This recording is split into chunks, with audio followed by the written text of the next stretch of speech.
Hello hi welcome नमस्ते, मेरा नाम ऋतिक और हम फिर से बात करने वाले हैं एक और इंटरेस्टिंग कंसेप्ट के ऊपर। तो ये वीडियो उन बच्चों के लिए मोस्ट इंपॉर्टेंट होने वाली है जिनका या तो बीए प्रोग्राम में थर्ड सेमेस्टर का एग्जाम है या फिर जिनके पास सब्जेक्ट है इंटरमीडिएट माइक्रो इकोनॉमिक्स। तो चलो फिर शुरू करते हैं आज की वीडियो, जहां पे हम पढ़ने वाले हैं लेसन नंबर 3 के एक और इंपॉर्टेंट टॉपिक जिसका नाम क्या है, choice between consumption and leisure.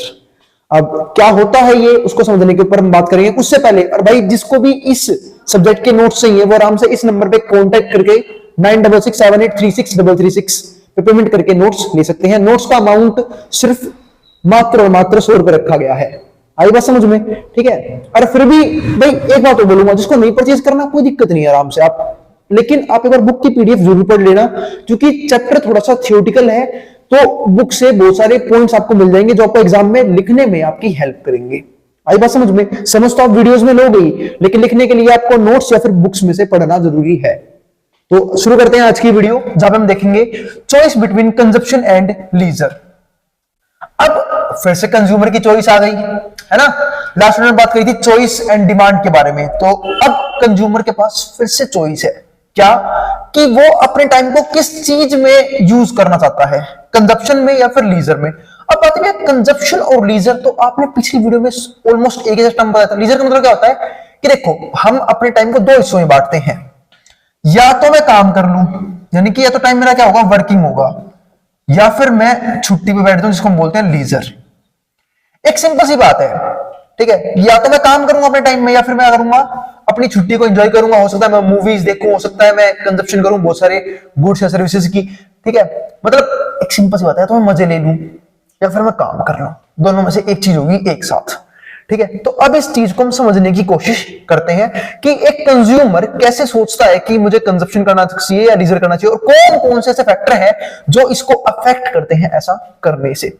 तो देखो कंजप्शन और लीजर फर्क क्या पड़ता है। अगर आदमी ने छुट्टी ली, यानी कि काम ना करना प्रेफर किया, ठीक है, यानी कि लीजर की मजे ले रहा है, छुट्टी के मजे ले रहा है, तो सिंपल सी बात है उसकी कंजप्शन पे इफेक्ट पड़ेगा। बात है उस टाइम तो कंजप्शन करेगा, लेकिन उस टाइम वो क्या नाम है, काम नहीं कर रहा होगा। अब जब वो काम नहीं करेगा उसके पास क्या नहीं आएंगे, पैसे नहीं आएंगे, और जब पैसे नहीं आएंगे तो उसकी कंजप्शन में फर्क पड़ेगा। आई बात समझ में? ठीक है। क्योंकि हम पैसा किस लिए कमाते हैं, हम हमें वर्क क्यों करते हैं, ताकि हम कुछ ना कुछ अर्न कर सके। और अर्न किस लिए करते हैं, ताकि हम एक बेटर लाइफस्टाइल को जी सके, ठीक है, बेटर गुड्स और सर्विसेज कंज्यूम कर सके, उस चीज के लिए। तो अगर मैं काम ना प्रेफर करके लीजर प्रेफर करता हूं, तो इसका मतलब मेरी अर्निंग रुक जाएगी, और जब मेरी अर्निंग रुक जाएगी तो एक सिंपल सी बात है, हम कंजप्शन के मजे नहीं ले पाएंगे। हम सिर्फ बैठ के लूडो खेलेंगे, टीवी देखेंगे, आई बात समझ में, और बेसिक नीड्स अपनी कम्प्लीट करेंगे, जो है खाना पीना।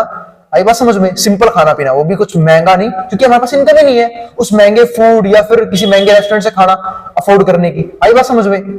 हाँ, वो अलग बात है कहीं बोलने की, भैया हमारे तो घर में हमारे पापा बहुत पैसा लेके बैठे हैं, वो कर देंगे हमारे लिए खर्चा, क्या जरूरत है हमें कमाने की, उनकी बात नहीं कर रहा, ठीक है। और पेरेंट्स भी एक टाइम आने के बाद अपने बच्चों को थोड़ा सा रोकते टोकते हैं फालतू के खर्चे करने से, तो और करने भी है तो अपनी इनकम बनाओ, अपनी इनकम बढ़ाओ। आई बात समझ में? तो वो चीज, ठीक है। तो यहां देखते हैं individuals face a trade off, उसे ट्रेड ऑफ करना पड़ता है between consuming goods and services and taking leisure time. तो हमने ये ट्रेड ऑफ वर्ड तो बहुत बार सुना है। जब हम पिछली वीडियोस की बात कर रहे थे तो वहां पे हमने एक चीज पढ़ी थी कि कंज्यूमर को ट्रेड ऑफ यहां भी करना पड़ता है कि मैं ये वाला गुड कंज्यूम करूं या ये वाला गुड्स कंज्यूम करूं। मतलब वहां भी तो कंज्यूमर इंडिफरेंट होता है कि मुझे ये खाना चाहिए, मुझे ये खाना चाहिए, मुझे ये पीना चाहिए, ये पीना चाहिए। लेकिन यहां पे हम बात करेंगे कंज्यूमर को करना क्या चाहिए, काम करना चाहिए या छुट्टी के मजे लेने चाहिए, या दोनों करना चाहिए, या फिर कितने घंटे काम करना चाहिए, कितने घंटे मजे लेने चाहिए। तो ये सारी चीजें जो जब अफेक्ट होती है ना किन किन फैक्टर्स की वजह से, उसको भी हम डिस्कस करेंगे। अभी करते हैं डिस्कस। अब देखो यहाँ पे डिसीजन टू एलोकेट टाइम, कि हमें कितना टाइम किस काम के लिए एलोकेट करना चाहिए between consumption and leisure depends on the number of factor. ये फैक्टर पे डिपेंड करता है। कौन सा फैक्टर? तो एक तो पर्सनल प्रेफरेंस, मेरी प्रेफरेंस क्या है। देखो सबकी अपनी अपनी एक आइडियोलॉजी होती है, मेंटलिटी होती है कि भाई वो सोचना कैसे है, उसके लिए खुशियों का मतलब क्या है। कई लोग पैसे के पीछे भागते हैं, पैसे के पीछे भागना भी नहीं बोलूंगा, देखो अर्निंग करना जरूरी है। क्यों? क्योंकि पैसे से आपकी बेसिक नीड्स कंप्लीट होगी, ठीक है। कहीं ना कहीं खुशियों का दरवाजा पैसों के बाद ही खुलता है। आई बात समझ में? तो पैसा तो इंपॉर्टेंट है, हाँ, पर पैसों के पीछे अंधा भागना वो भी थोड़ा सा कंपैरिजन करना अपना किसी और से, ठीक है, कि यार मेरे दोस्त की अर्निंग इतनी हो गई, मेरी अब तक इतनी ही है, उसके चक्कर में बार बार और अपने एफर्ट्स बढ़ाते रहना और पैसों के पीछे भागना, वो चीज कहीं ना कहीं आपको खुशियों से दूर कर देता है। वो एक अलग टॉपिक है, ठीक है, पर मैं जनरल टॉपिक के ऊपर बात नहीं करने आया। तो हम क्या बात कर रहे थे, प्रेफरेंस के ऊपर, कि कंज्यूमर की प्रेफरेंस कैसी है, उसकी सोच क्या है। कुछ लोग कम मतलब यही बात है ना, खुश रहने वाले झोपड़ी में भी खुश रह सकते हैं, और ना खुश रहने वाले अगर महल भी दे दो ना तो महल में भी खुश नहीं रहेंगे, वो कहीं ना कहीं उसमें भी गलतियां निकाल लेंगे। आई बात समझ में? तो यही बात कहना चाह रहा है वो यहाँ पे पर्सनल प्रेफरेंस की, कि किसी की सोच है कि मैं कम पैसों में भी खुश रह सकता हूं, तो खुश रहेगा, उसे जरूरत है ज्यादा पैसा कमाने की, ज्यादा एफर्ट्स मारने की। लेकिन किसी को पसंद है कि भाई मैं महंगी गाड़ी में घूमूं, ठीक है, मैं महंगा खर्चा करूं मेरे लाइफस्टाइल्स के ऊपर, तो उसे कहीं ना कहीं अपने एफर्ट्स मारने होंगे अपनी इनकम को इंक्रीज करने के लिए, ठीक है। तो वो डिपेंड करता है पर्सनल प्रेफरेंसेस के ऊपर। दूसरा आता है इनकम के ऊपर, उसे इनकम क्या मिल रही है। ये बात मैंने पिछली वीडियो में भी करी थी कि अगर कंज्यूमर की इनकम, यानी कि जैसे मान ले कंज्यूमर की वेजेस है, अगर कंज्यूमर को वेजेस यानी कि उसकी जो इनकम है उसे कम मिल रही है, तो वो सोचता है कि क्यों ही काम करना, मिलना ही क्या है मुझे। मतलब एक वही बात है ना कि इतना मिलना है जिससे कि सिर्फ बेसिक नहीं कंप्लीट हो सके या फिर थोड़ा सा उससे आगे कंप्लीट हो सके, तो वो काम करना कम प्रेफर करता है। लेकिन अगर उसे वेजेस यानी कि इनकम ज्यादा मिले तो वो मोटिवेट होता है क्या करने के लिए, काम करने के लिए। आई बात समझ में? क्योंकि मोटिवेशन बहुत जरूरी है काम करने के लिए, किसी भी तरह का, ठीक है। हो सकता है कोई सोशल वेलफेयर के लिए काम कर रहा हो सकता है किसी की मोटिवेशन पैसा हो, अलग अलग चीजें, अलग जो चीजें होती है ना, उनके अलग तरह के मोटिवेशन चाहिए होते हैं करने के लिए। तो एक तो ये बात हो गई क्या कि इनकम का लेवल क्या है। दूसरा cost of goods and services. अब cost of goods and services, अगर मान लो गुड्स और सर्विसेज, यहां पे एग्जांपल देता हूं, गुड्स और सर्विसेज अगर मान लो सस्ती है तो कम पैसे में भी काम चलेगा, ठीक है, तो वो कम काम करेगा, कम पैसा कमाएगा और गुड्स एंड सर्विसेज खरीद सकता है, तो वो आराम से अपना टाइम कम एलोकेट करे। लेकिन अगर मान लो चीजें महंगी है, लगातार इन्फ्लेशन यानी कि महंगाई बढ़ रही है, अब जब महंगाई बढ़ रही है तो मेरी भाई सिंपल सी बात क्या है कि मुझे पैसा फालतू चाहिए, और पैसा फालतू चाहिए तो काम ज्यादा करना पड़ेगा, ठीक है। तो इस केस में वो अपने लीजर टाइम को छोड़ के, ठीक है, कंजप्शन पे फोकस करते हैं और काम ज्यादा करते हैं, ठीक है। ये चीज हो गई। तो cost of goods and services. चौथा वेज रेट क्या है, इसको ऊपर डिस्कस कर चुका हूं, मैं भी बताया था मैंने इनकम और वेज रेट के ऊपर, कि अगर वेज रेट ज्यादा है तो वो मोटिवेट होगा काम करने के लिए, ठीक है। इसके मैंने दो इफेक्ट बताए थे, याद होगा आप लोगों को, सब्स्टिट्यूशन इफेक्ट और इनकम इफेक्ट, कि दो चीजें होती हैं। अगर मान लो किसी की वेज रेट बढ़ जाए, ठीक है, सपोज करो किसी की वेज रेट बढ़ जाए, तो वो सोचा क्या कि मैं कंजप्शन बाद में कर लेता हूं, अभी काम कर लेता हूं, क्योंकि अभी पैसा ज्यादा मिल रहा है, हो सकता है बाद में इतना पैसा मिले या ना मिले, तो मैं क्यों ना मैं अभी पैसा कमा लूं, बाद में जब मेरे पास काम नहीं होगा, मेरे पास फ्री टाइम होगा, तब मुझसे कंज्यूम कर लूंगा। लेकिन एक बंदा क्या होता है कि मैंने कल भी इस बात के ऊपर एग्जांपल दिया था, ठीक है, कि एक बंदा क्या सोचता है कि इनकम जनरेट कर ली मैंने, हाँ ठीक है, मुझे ज्यादा पैसा मिल गया, और रात को गया, भाई ने 2 पैक लगाए, ठीक है, सुबह 10 बजे तक उठा ही नहीं, अगले दिन काम पे ही नहीं गया। इसको बोलते क्या है कि इनकम जनरेट की, कंज्यूम कर लिया, कोई बेनिफिट भी नहीं मिला, ठीक है। तो ये होता है हमारा वेज रेट का फर्क। तो वेज रेट में 2 तरह के इफेक्ट आए, एक तो होता है सब्स्टिट्यूशन इफेक्ट, ठीक है, और एक आता है इनकम इफेक्ट। आई बात समझ में? तो वो बंदे के ऊपर है कि वो फिलहाल काम करना चाहता है, बाद में कंज्यूम करना चाहता है, या फिर फिलहाल ही अब उसने काम भी कर लिया और कंज्यूम भी कर लिया साथ साथ। अब आगे देखते हैं, क्योंकि जैसे इनकम बढ़ेगी उसकी कंजप्शन करने की क्षमता बढ़ेगी, तो वो काम कम करेगा, फिर कंजप्शन ज्यादा करेगा, या फिर सिर्फ और सिर्फ काम करेगा, उस पैसे को बचा कर रखेगा बाद में कंज्यूम करने के लिए।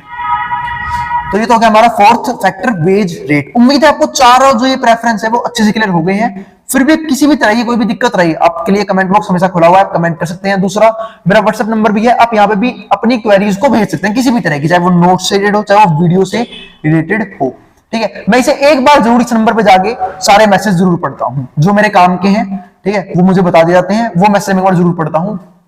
तो आप आराम से यहाँ पे मुझे व्हाट्सएप कर सकते हैं जो कमेंट नहीं करना चाहते। अब आगे देखते हैं यहाँ पे हमारा नेक्स्ट टॉपिक, एमआरएस। ये तो हमने इस सीरीज में ये वर्ड काफी बार सुना हुआ है, मार्जिनल रेट ऑफ सब्स्टिट्यूशन, कि किस रेट से बंदा सब्स्टिट्यूट करना चाहता है, ठीक है, मतलब खुद को चेंज करना चाहता है। देखो यहाँ पे लिखा भी हुआ है, it is the rate at which an individual is willing to give up one good leisure for another consumption. जहां पे वो लीजर को कंजप्शन से चेंज करता है, इसे हम क्या बोलते हैं यहाँ पे, MRS, marginal rate of substitution. ठीक है, अब आते हैं हमारे अगले टॉपिक पे। ठीक है, MRS varies depending on the individual preference and relative price goods and services. MRS भी ना वो डिपेंड करता है किस चीज के ऊपर, इंडिविजुअल प्रेफरेंस के ऊपर, कि बंदे की प्रेफरेंस क्या है, उसकी चाहत क्या है। ठीक है, उसकी मतलब वो चाहता क्या है, क्या करना चाहता है, वो पैसे कमाना चाहता है, आराम करना चाहता है, ठीक है, जिंदगी के मजे लेना चाहता है, तो वो उस पर डिपेंड करता है कि उसकी प्रेफरेंस क्या है। And relative price of goods and service, हमने ऊपर देखा भी कि इन दो चीजों पर डिपेंड करता है क्या, हमारा एमआरएस यानी कि मार्जिनल रेट ऑफ सब्स्टिट्यूशन। अगर किसी को काम करना ज्यादा पसंद है, ठीक है, अगर किसी को काम करना ज्यादा पसंद है तो एक सिंपल सी बात है, वो काम करेगा, ठीक है, कंजप्शन को बाद में देख लेगा। मतलब क्या, जैसे कि अगर मैं अपनी बताऊं तो मुझे भी काम करना बहुत ज्यादा पसंद है, ठीक है, तो अगर मुझे काम करना पसंद है तो मैं बाकी चीजों को थोड़ी देर के लिए सैक्रिफाइस कर देता हूं, चाहे वो मूवीज देखना हो, ठीक है, चाहे वो जिंदगी में मजे लेना हो, क्योंकि अभी तो बहुत टाइम बाकी है यार, और जब काम कर लेता हूं तब ज्यादा मजा आता है इंजॉय करने का लाइफ को। आई बात समझ में? तो एक सिंपल सी बात है, वो हर एक बंदे की अपनी प्रेफरेंस होती है कि वो उसकी चाहत क्या है। अब कई होंगे आलसी, उन्हें अच्छा लगता होगा बिस्तर में पड़े रहना, ठीक है, 10 बजे तक, 11 बजे तक, 12 बजे तक, ठीक है, काम ना करना भी, मतलब काम ना करना ही पसंद होगा, या फिर कहीं और काम करना ही पसंद होता है, वो डिपेंड करता है काम पे भी।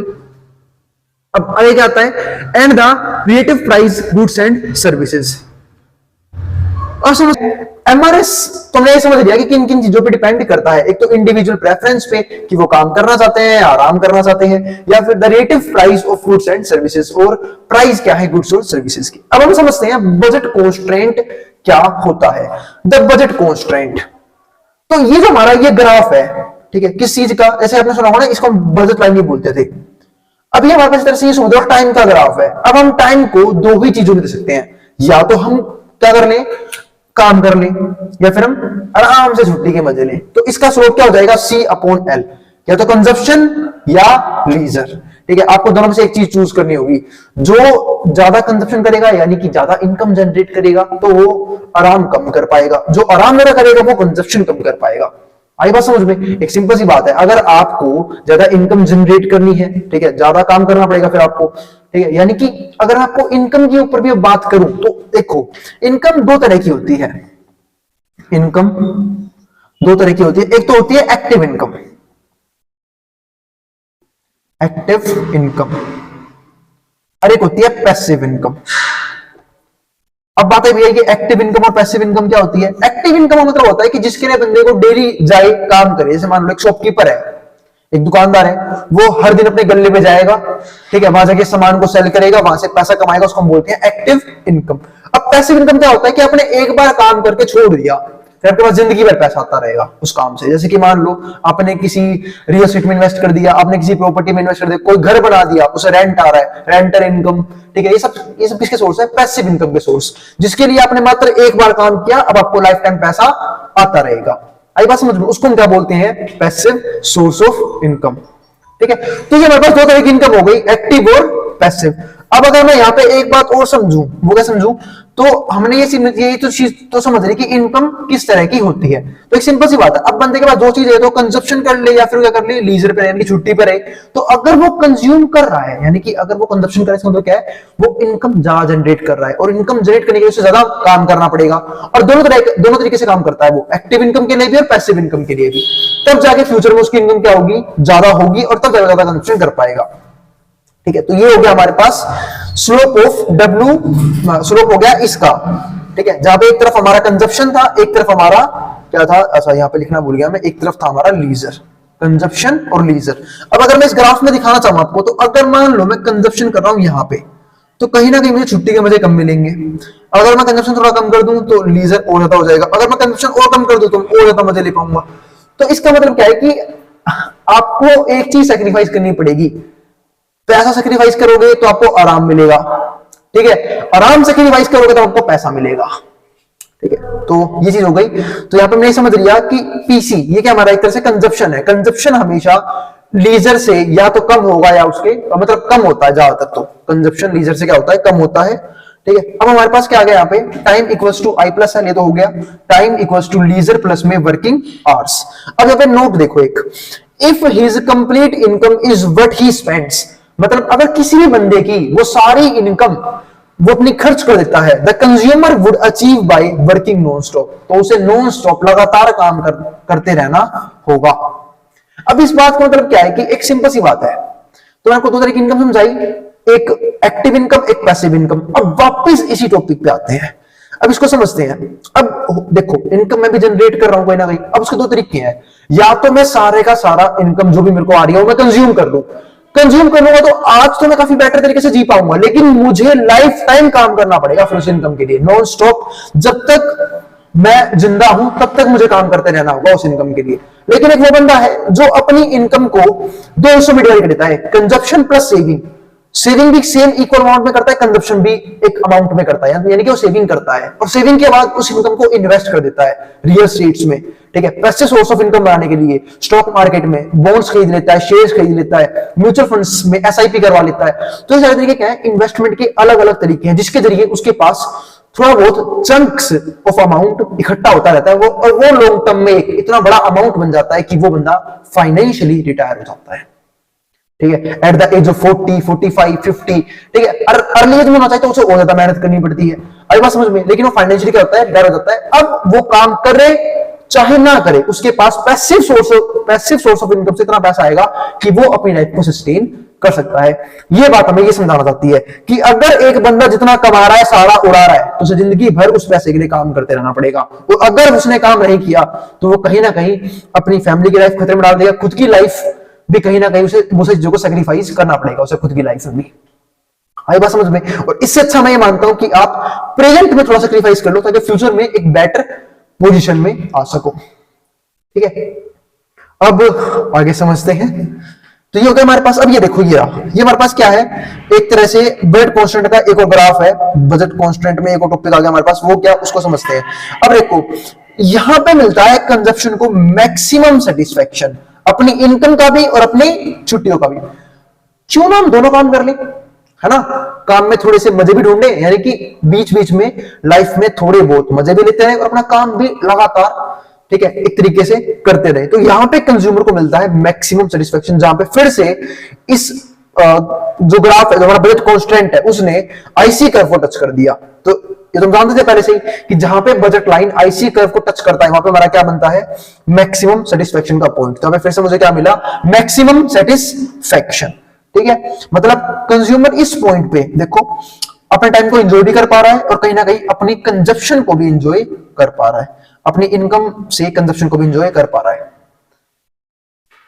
तो ये हमारे पास था choice between consumption and leisure as a consumer बोल रहा हूं, एज अ लेबर या फिर एज अ वर्कर हम कैसे सोचते हैं, उस चीजों को मैं डिस्कस करने की कोशिश करी आज की वीडियो में। मैं इसको सिर्फ एक ही बात से समअप करता हूं कि कोई भी वर्कर है उसका सबसे बड़ा, बाकी फैक्टर तो चलो अलग चीजें हैं, जैसे कि इसने बोला ना यहाँ पे बहुत सारे फैक्टर्स होते हैं जो पे डिपेंड करते हैं, चाहे वो हमारा क्या नाम हो, इनकम हो, cost of goods and services हो, वेज रेट हो, ये सारी चीजें तो अलग बात है। लेकिन सबसे ज्यादा अफेक्ट होता है बंदा इस चीज से जिसको हम बोलते हैं पर्सनल प्रेफरेंस। अगर मैं समराइज करूं अपनी लैंग्वेज में तो पर्सनल प्रेफरेंस मोस्ट इंपोर्टेंट है। बात भी ऐसा क्यों, क्योंकि सबसे जरूरत होती है हमारी चाहत कि हम क्या करना चाहते हैं, हम काम करके ज्यादा खुश होते हैं या आराम करके ज्यादा खुश होते हैं। आई बात समझ में, मतलब हमें क्या प्यारा है, हम कम पैसे में खुश रहना जानते हैं या फिर हमें थोड़ा सा लाइफस्टाइल को अच्छा करना पसंद है, बेटर करना पसंद है, और उसके लिए हमें लगातार काम करना पड़ेगा, ठीक है। तो यहीं पे रोकते हैं आज की वीडियो को। तो यहाँ पे हमारा खत्म हो गया choice between consumption and leisure. मिलेंगे फिर अगली वीडियो में जहां पे हम बात करेंगे ऐसे किसी इंटरेस्टिंग कंसेप्ट के ऊपर।